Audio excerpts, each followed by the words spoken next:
Jersey Morning Show. Dina, do you do dry January?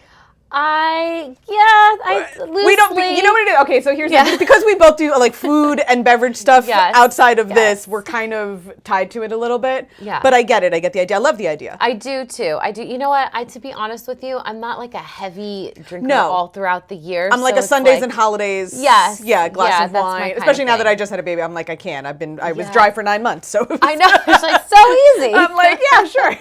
All right. Well, but it's dry January for a lot of folks here in Jersey, and here to tell us more about it and how to participate is Dr. Tara Chalakani, CEO of Preferred Behavioral Health Group and co-host of the Well Off podcast and friend of the New Jersey Morning Show. Good morning, Tara. How are you? Good morning, ladies. How are you? Happy New Year. Happy New Year. Yeah, Happy New Year. So what is dry January for people who maybe don't know, don't observe, and what are some of the potential health benefits of participating in dry January? Sure. So dry January actually started in the UK with a nonprofit organization. Someone was preparing for a triathlon, I believe. Oh, wow. And so they started it and now patent the term. And it started in the early 2010s, 20-teens, and it's really become quite popular throughout the world. And all it entails is basically abstaining from any type of alcohol for the entire month of January, as a way to kind of detox after the indulging of the holidays and, you know, right in lockstep with New Year's resolutions and people wanting to get healthy. I love it. And it is a great thing to do. How does this impact people's relationship with alcohol when they participate in something like this? Well, there's so many health benefits to participating in dry January. And I know there was a little hesitancy about participating or not when we started. Some people do dry-ish January where they, you know, maybe just drink on weekends or one day a week. Right? You don't have to go all the way. But the bottom line is, you know, when we abstain, we really do reap the health benefits. Our sleep is better. Our mood is better. What a lot of people don't realize is that alcohol metabolizes over 3 days. So you could maybe have a drink on Sunday and might not feel too great on Tuesday or Wednesday and not connect the dots. And a lot of people experience what's called hangxiety, where it's not necessarily a hangover, but you feel a little anxious after you drink, even though you might have felt really cool and relaxed while you're indulging in a cocktail. So those health benefits certainly are worth becoming a little dry in January. And also your mood is improved, your liver detoxes, your immunity gets a boost. So there's really a lot of benefit to abstaining during the month of January.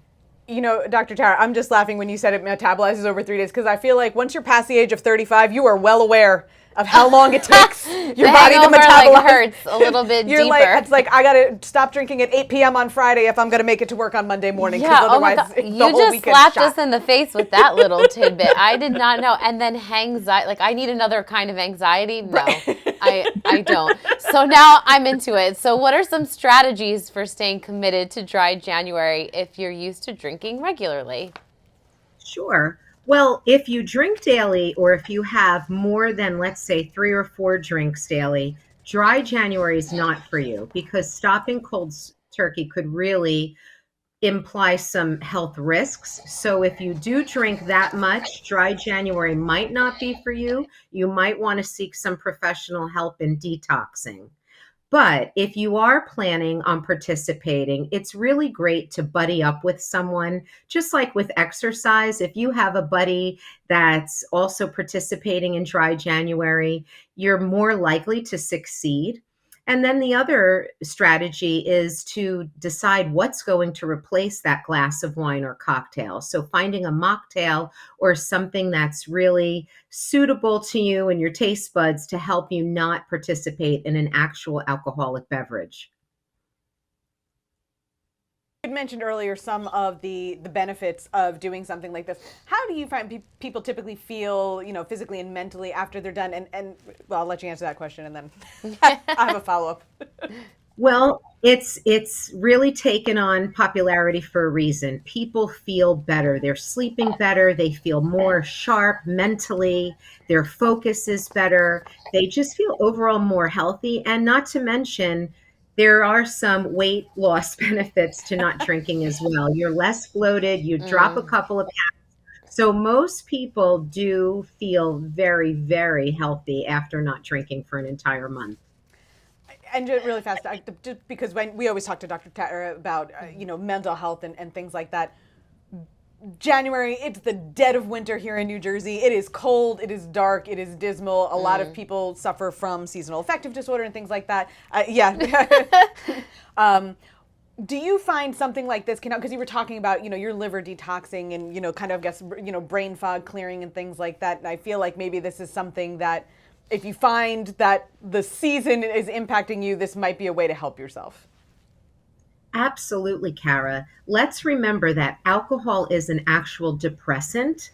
So if you are already feeling depressed, alcohol is going to compound that feeling.